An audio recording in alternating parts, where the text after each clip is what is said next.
In 1927, a man named J. Willard Marriott opened a root beer stand in Washington, D.C., 9 seats. He called it the Hot Shop, which sounds like a place you'd buy stolen electronics, but no, it was root beer. Root beer and tamales, actually, because nothing goes together like fizzy drinks and Mexican food in 1920s Washington. The Hot Shop did well. Then J. Willard opened another one, then another one.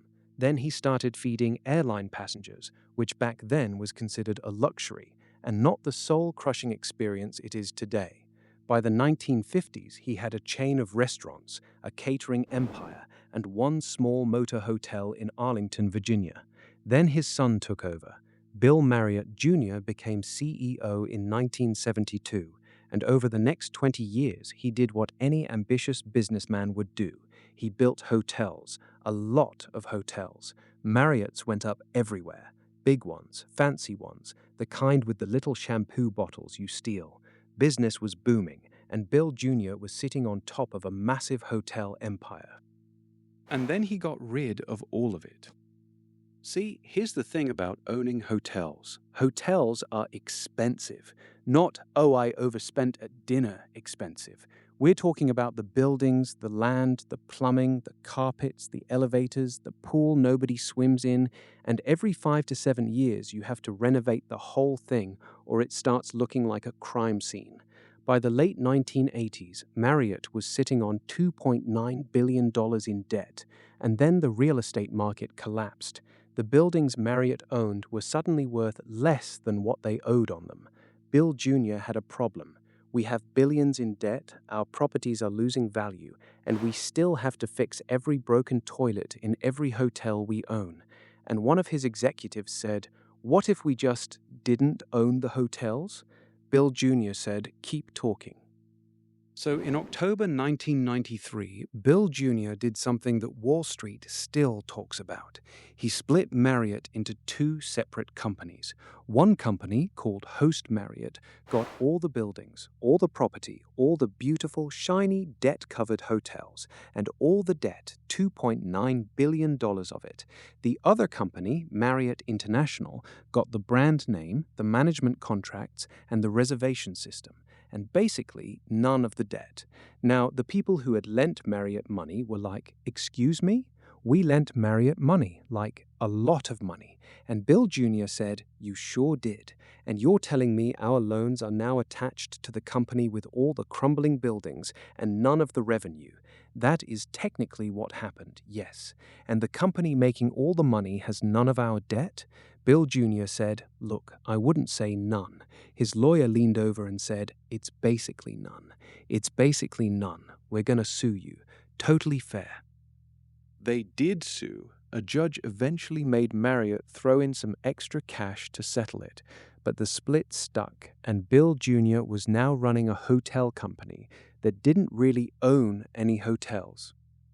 Now, this is where it gets interesting, because what Bill Jr. figured out, what the entire hotel industry would eventually figure out, is that the most profitable part of the hotel business isn't the hotel, it's the name on the hotel. Think about it. When you book a Marriott, what are you actually paying for? The logo on the building, the reservation system, the little points you get, the brand. The actual building? That could belong to literally anyone. A pension fund in Norway, a real estate company in Texas, a guy named Kevin. Doesn't matter, as long as it says Marriott on the front. So Marriott started selling what the industry calls flags. A flag is just the right to put the Marriott name on your building. You own the hotel, Marriott owns the name, and it is not cheap. So a building owner says, "I put your name on my hotel," and in exchange, Marriott says, "You pay us a royalty, about 5 to 6% of every dollar your guests spend on the room." Okay, that seems plus 2.5% for marketing. Well, plus a fee for the loyalty program. Right, but plus a fee for the reservation system. Is that plus technology fees, plus keycard fees, plus the fee? The what? Oh, that one's new. There's a fee for that. A fee for the fee? There's a fee for asking about the fee. How much does all of this add up to? About 12% of your room revenue, straight to us. Before you pay a single employee, before you pay the electric bill, before you fix a single broken toilet, we get our cut first. And what do I get? You get to tell people you're a Marriott. I'll take 8 hotels, please. And here's where it gets kind of beautiful, in a corporate sort of way. The companies that actually own these buildings, the ones paying for everything, are companies you have never heard of. There's Host Hotels and Resorts, which ironically used to be the other half of Marriott. Remember the company that got stuck with all the debt? They're still around, billions of dollars in property, all with Marriott on the outside. Then there's Apple Hospitality, which, nothing to do with the iPhone, owns 235 hotels. 114 say Hilton on the front, 96 say Marriott, same owner, different flag. I own both of these hotels. They're identical. This one says Hilton, this one says Marriott. So they're the same hotel? Yes. With different names? Yes. And people pay different prices? You're catching on. But here's the twist. There's a thing called a real estate investment trust, a REIT, and by law, a REIT cannot actually operate its own hotels. The tax code won't allow it, so the owner has to hire another company to manage the day-to-day operations. The biggest one is called Aimbridge Hospitality, 1,500 hotels. You've definitely stayed in one. You've absolutely never heard of them. So that person at the front desk wearing the Marriott polo, there is a very real chance they work for Aimbridge, inside a building owned by a REIT, wearing a logo that's rented from a company headquartered in Bethesda, Maryland. Welcome to, checks notes, whoever I work for today. Now, you might be wondering what happens when something goes wrong. Let's say your air conditioning breaks at 2 in the morning. You call the front desk. Hey, my AC is broken. It's about 90 degrees in here and I'm starting to hallucinate. I'm so sorry to hear that. Unfortunately, that's a capital expense and that's the building owner's decision. Okay, who's the building owner? I believe it's a REIT based in Maryland. Can I call them? So you call the building owner and they say, oh, the AC? Yeah, that room passed Marriott's brand inspection last quarter. Sounds like a brand issue. You should call Marriott. So you call Marriott, hey, my AC is broken at one of your hotels. And Marriott says, I'm sorry to hear that. I should let you know that this hotel is independently owned and operated. So who do I call? That's a great question. You don't know, do you? The hotel is independently owned and operated. And here's the thing. Every single one of them is technically correct. The front desk can't authorize a repair. The owner says it passed inspection, and Marriott says it's not their building. Everyone has a very reasonable explanation for why it's not their job. That's not a bug in the system. That is the system. Meanwhile, Marriott kept getting bigger, not by building hotels, by buying brands. In 2016, they bought Starwood hotels for $13 billion. Overnight, Marriott absorbed Sheraton, Westin, West Hotels, St. Regis, 30 brands, just like that. World's biggest hotel company.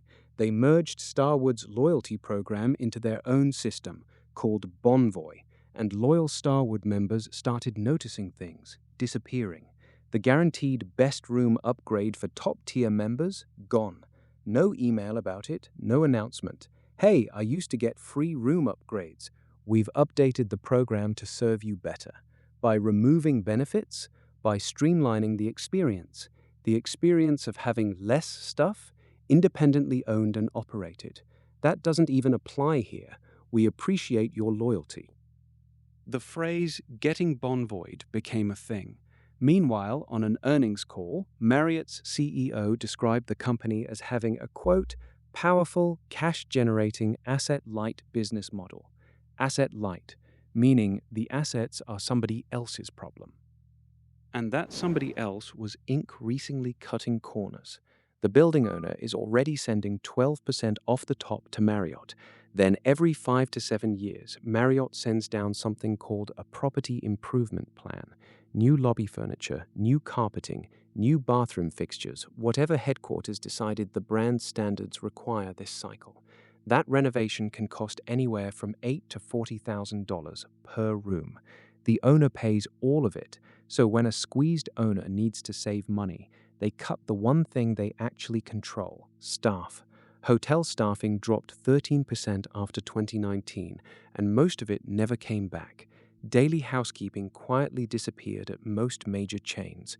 Nobody announced it, nobody sent a memo. It just stopped. The average hotel housekeeper in America makes $17.83 an hour. In September 2024, 10,000 of them walked off the job across 11 cities. Marriott, that same year, collected $5.4 billion in fees and paid $4.4 billion of it out to shareholders. So does any of this have consequences? Sort of. The state of Pennsylvania got Marriott to agree to show resort fees in the advertised price. Marriott missed the deadline. They got an extension. They missed that deadline. They got another extension. They missed it a third time. You were supposed to show the resort fees. We were? We had an agreement. Could you remind me 3 times? Listen, the thing about deadlines is we're fining you $225,000. Oh no. For context, the D.C. Attorney General estimated that Marriott collected at least $206 million in resort fees since 2012. The fine was roughly what Marriott earns in about 20 minutes. Oh no.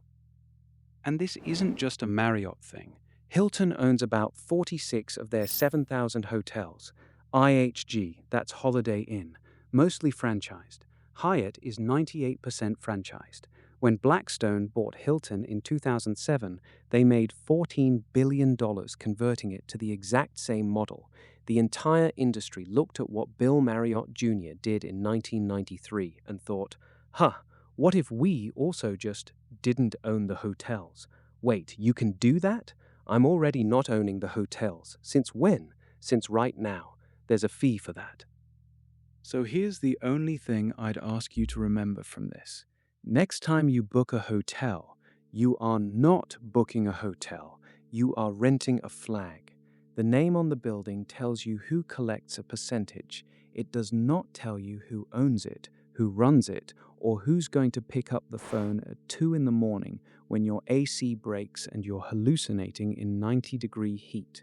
Read reviews for that specific property, not the brand, the building. Same flag, different owner, completely different stay. If you want to know how deep this goes, Las Vegas hotels figured out how to give rooms away for free and still clear $500 a night off the people sleeping in them. That's next.